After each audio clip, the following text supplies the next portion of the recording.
ज़्यादातर केस में कस्टमर का अगर क्लस्टर मीटर में कुछ भी लाइट ऑन हो जाता है MIL लैंप, तो कस्टमर लेके आने के बाद पहला जो क्वेश्चन करता है, क्या इस लाइट पे हम गाड़ी को आगे चला सकते हैं? अगर इस कंडीशन में चलाएंगे तो गाड़ी में कुछ प्रॉब्लम तो नहीं होगा। नमस्कार दोस्तों, स्वागत है आप सबका A to Z car service की इस वीडियो में। मैं अभिजीत आज आपके साथ ABS लाइट आने के कुछ रीज़न और इस तरह से आप अपनी गाड़ी को रन कर सकते हैं या नहीं, तो ये सारी चीज़ों के ऊपर बात करेंगे।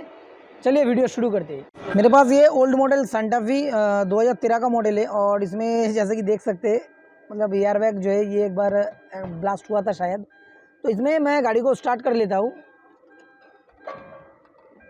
नॉर्मली क्लस्टर मीटर में अभी आपको जो भी ज़रा इंडिकेशन दिख रहा है, गाड़ी स्टार्ट करने के बाद कोई भी इंडिकेशन रहेगा तो उसमें प्रॉब्लम है।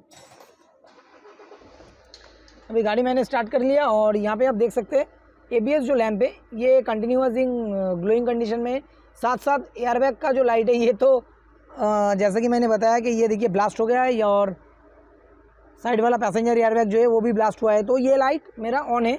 और यहाँ पे और एक लाइट आ रहा है डोर, क्योंकि मेरा ओपन है तो इसीलिए मेरा डोर ओपन का लाइट आ रहा है। और हैंड पार्किंग ब्रेक जो है ये मैंने ऑन करके रखा है, इसको मैंने डाउन किया तो ये लाइट मेरा चला गया। ओके, फिलहाल गाड़ी में ये इतना सा ही प्रॉब्लम है। अब इस प्रॉब्लम को डायग्नोस करने के लिए मैंने यहाँ पे जो OBD2 का डिवाइस कनेक्ट किया है, यहाँ पे देख सकते हैं ये OBD2 का पोर्ट है और यहाँ पे मैंने लॉन्च का ScanPlus X का यूज़ कर रहा हूँ।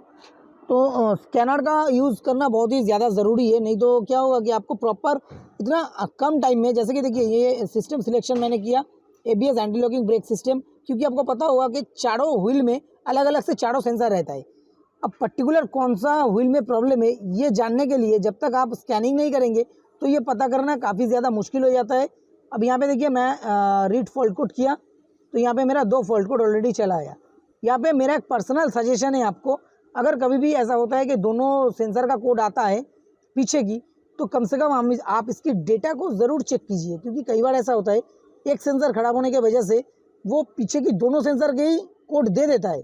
तो इस केस में आप चाहें तो इसको एक बार इरेज कर सकते हैं, लेकिन मैं नॉर्मली पहले इरेज नहीं करता हूँ। मैं इसको बैक किया, डेटा स्ट्रीम में गया।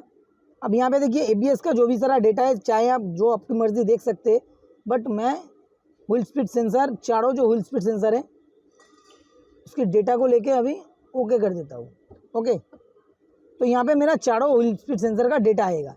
अब इस कंडीशन में मैं स्कैनर को ऐसा कर लिया। हाँ, अब देखिए जैसे चक्का को घुमाएंगे, इधर वाला जो चक्का है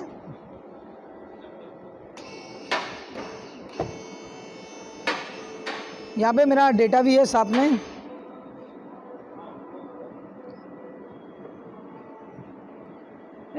लाइट नहीं है देखिए।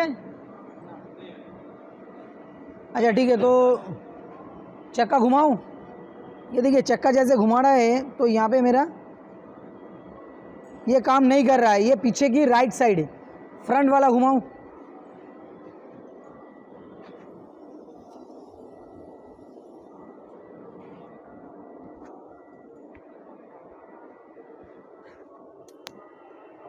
अब ये फ्रंट वाला घुमा रहा है तो यहाँ पे देखिए जो डेटा है, घुमाओ घुमाओ और एक बार घुमाओ। ओके, तो ये जैसे चक्का स्टॉप हुआ तो ये 0 हो गया, तो मेरा फ्रंट वाला काम कर रहा है, पीछे जो राइट वाला है वो काम नहीं कर रहा है। अभी फ्रंट जो लेफ्ट साइड की है,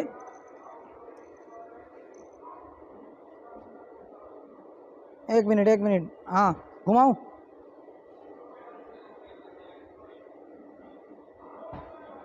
ओके, अब पीछे वाला घुमाऊं। थोड़ा अंधेरा हो रहा है बट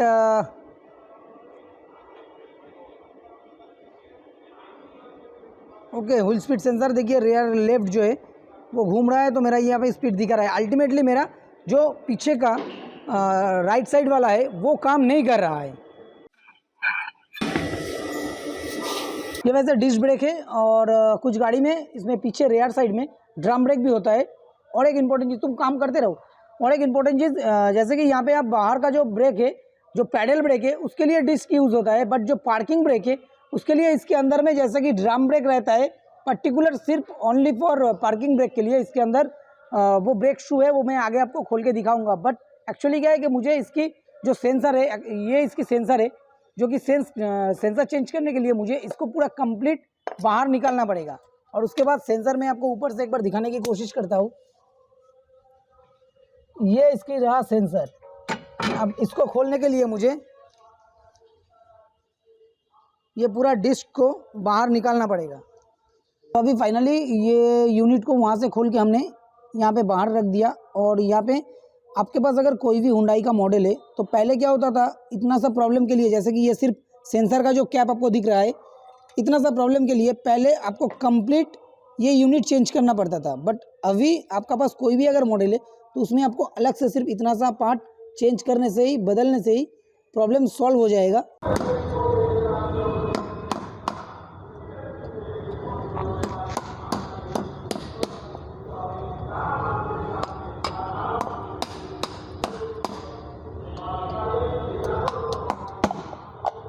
ये बाहर आ गया।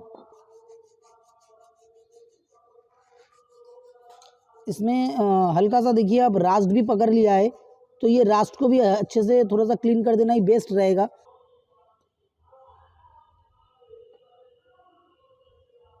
बस एक चीज़ ध्यान में रखिए कि इसका जो पोजीशन है वो इस तरफ रहे। अगर गलती से भी अगर आपका ये इस तरफ रह जाता है तो फिटिंग नहीं होगा।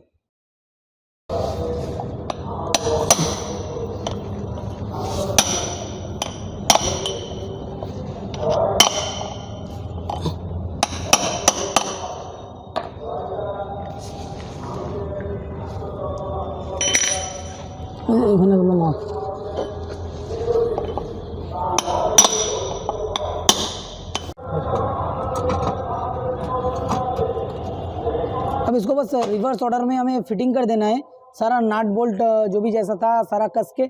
उसके बाद आपको फाइनली जो डीटीसी है वो इरेज करके चक्का घुमा के दिखाते हैं। अभी काम कंप्लीट करने के बाद नॉर्मली जैसा कि मैंने किया था, read fold code again same दोनों कोड आ रहा है। इसको मैंने बैक किया, clear fold code erase complete. Okay कर देना है। अगेन आप चाहें तो रीड फोल्ड कोड करके देख सकते हैं। तो यहाँ पे नो ट्रबल कोड शो कर रहा है। और जो मैंने पहले दिखाया था कि डेटा, मेनली सारा खेल डेटा का ही है। वहाँ पे चाहे मेरा इंस्टेंट दिखाए कि फॉल्ट कोड नहीं है, लेकिन फिर भी डेटा से आपको कंफर्म हो जाना है। पहले मेरा जो रेयर राइट साइड का था वो काम नहीं कर रहा था। अच्छा, राइट रेयर, बाकी तीनों छोड़ देते, इसमें ही सिर्फ देख लेते हैं, ठीक है। तो अभी इसको हाथ से घुमा के बस कंफर्म कर लेंगे। जैसे कि देख सकते हैं आप, जैसे घुमा रहे हैं तो ये जो व्हील स्पीड सेंसर का स्पीड है, थोड़ा जोर से घुमाओ एक बार, ठीक है। तो अभी लगभग मेरा काम जो है ये परफेक्टली हो गया है। जो लोगों का ये सवाल है कि एबीएस लाइट ऑन कंडीशन में क्या हम गाड़ी को आगे चला सकते हैं या नहीं, कुछ दिक्कत तो नहीं होगा, तो उनके लिए डायरेक्टली मेरा ये देखिए, एबीएस लाइट ऑन होने के पीछे बहुत सारा रीज़न हो सकता है। मोटर खराब हो सकता है, मॉड्यूल खराब हो सकता है, सेंसर प्रॉब्लम हो सकता है, सपोज एक वायर कट हो सकता है, कुछ भी हो सकता है। तो बिना देखे हम आपको डायरेक्टली ऐसे बता नहीं पाएंगे। बट इन रेगुलर नॉर्मली जो होता है, एक गाड़ी में 4 पहिया होता है और उसमें चारों पहिए के लिए चारों सेंसर अलग अलग से लगा हुआ रहता है एबीएस के लिए। अगर कोई भी एक सेंसर काम नहीं करेगा, सपोज आपका ये चक्का है, ये चक्का कितना स्पीड से घूम रहा है, ये प्रॉपर अगर सेंसर नहीं बताएगा तो एबीएस लैंप ऑन होना बिल्कुल नॉर्मल सी एक बात है। अब अगर इतना सा ही प्रॉब्लम है तो इतना सा प्रॉब्लम के लिए आप अपना गाड़ी को आगे चला सकते हैं ज़रूर, लेकिन कई बार ऐसा होता है सिर्फ ये एक सेंसर का ही प्रॉब्लम है, लेकिन उसमें कुछ ऐसा मतलब लॉजिक ऐड हो गया कि आपका स्टीयरिंग हार्ड हो जाएगा। उस कंडीशन में अगर आप गाड़ी को आगे बढ़ाएंगे तो आपको गाड़ी चलाने में बहुत ज़्यादा दिक्कत होगा। मतलब कुछ गाड़ी में ये पर्टिकुलर किसी साइड की सेंसर में, मतलब सपोज ये सेंसर अगर ख़राब होता है तो आपकी गाड़ी में ना कि सिर्फ एबीएस लाइट जलेगा, साथ में और भी कुछ लाइट, स्टीयरिंग हार्ड, ये सब प्रॉब्लम होने की चांसेस है। आप सपोज मान लीजिए आपके पास i10 गाड़ी है, i10 गाड़ी में नॉर्मली जो सेंसर का स्पीड लिया जाता है वो पीछे की चक्का से लिया जाता है।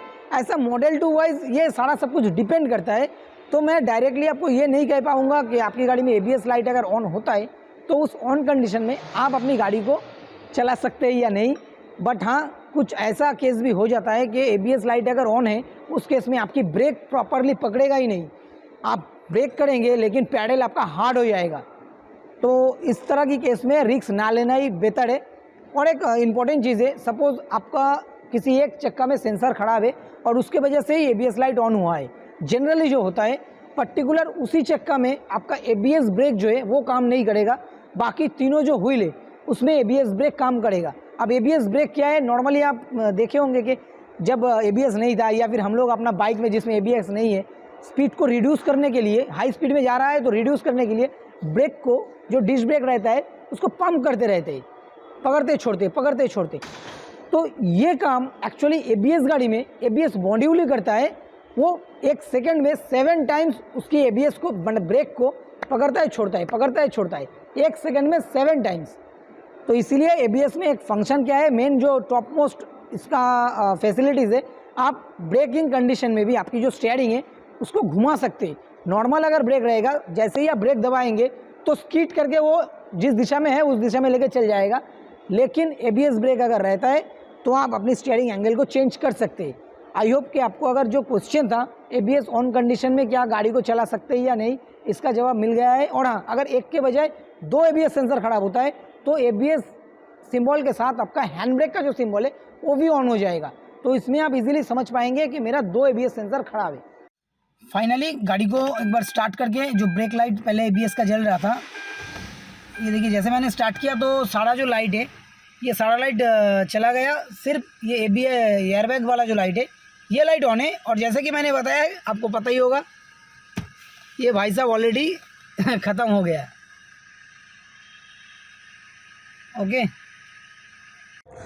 तो दोस्तों इस वीडियो में तो बस इतना ही। उम्मीद करते हैं कि आपको मेरा आज का जो वीडियो है ये कम्प्लीटली क्लियर हुआ।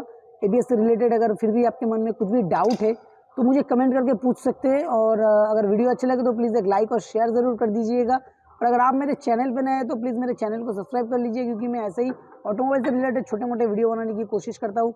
मिलते हैं नेक्स्ट वीडियो में। Thank you.